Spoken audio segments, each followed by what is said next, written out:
7ই October Israel ফিলিস্তিন যুদ্ধ শুরু হবার পর থেকে ফিলিস্তিনের স্বাধীনতার প্রতীকে পরিণত হয়েছে হামাস। এর পেছনে সবচেয়ে গুরুত্বপূর্ণ অবদান হামাসের সামরিক শাখা আল কাসাম ব্রিগেডের। তাদের দূরদর্শী সামরিক কৌশল ও যোদ্ধাদের দৃঢ় মনোবলের সামনে দাঁড়াতেই পারছে না দখলদার ইসরায়েলি বাহিনী। ইতিমধ্যে কাসাম ব্রিগেডের হাতে মার খেয়ে কয়েক দফা যুদ্ধবিরতিতে বাধ্য হয় নেতানিয়াহু প্রশাসন।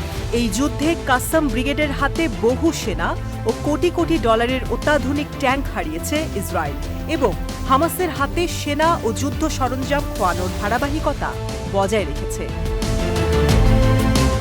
14ই মে মঙ্গলবার হামাসের সামরিক শাখা আল কাসাম ব্রিগেডের হাতে আরেক দফা মার খেয়ে সেনা ও অত্যাধুনিক ট্যাঙ্ক হারালো জায়নবাদী বাহিনী।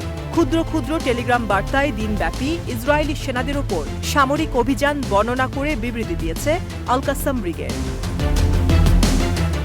মঙ্গলবার সকালে প্রকাশিত একটি টেলিগ্রাম বার্তায় আল কাসাম ব্রিগেড জানায়, যোদ্ধারা রাফা সীমান্তে প্রহরারত জায়নবাদী সেনাদের লক্ষ্য করে ভারী ক্যালিবারের মর্টার শেল দিয়ে আঘাত করে। সকালে প্রকাশিত ভিন্ন একটি টেলিগ্রাম বার্তায় হামাসের এই সামরিক শাখা জানায়, রাফায় তাদের গেরিলারা একটি সেনা বহনকারী ইসরায়েলি সামরিক যানকে লক্ষ্য করে 105 মিলিমিটার ইয়াসিন রকেট ছুড়ে হামলা করলে ঘটনাস্থলেই বেশ কিছু সেনা নিহত হয় এবং পরবর্তীতে একটি হেলিকপ্টার এসে আহত ইসরায়েলি সেনাদের কোনো মতে তুলে নিয়ে ঘটনাস্থল ত্যাগ করে। দুপুরে প্রকাশিত টেলিগ্রাম বার্তায় কাসাম ব্রিগেড জানায়, রাফা শহরে জর্জ স্ট্রিটের একটি বাড়িতে ইসরায়েলি দখলদার বাহিনীর একটি স্পেশাল ইউনিট অবস্থান নিলে হামাস যোদ্ধারা বোমা মেরে গোটা বাড়ি উড়িয়ে দেয়। এতে ভেতরে থাকা জায়নবাদী সেনারা নিহত ও আহত হয়।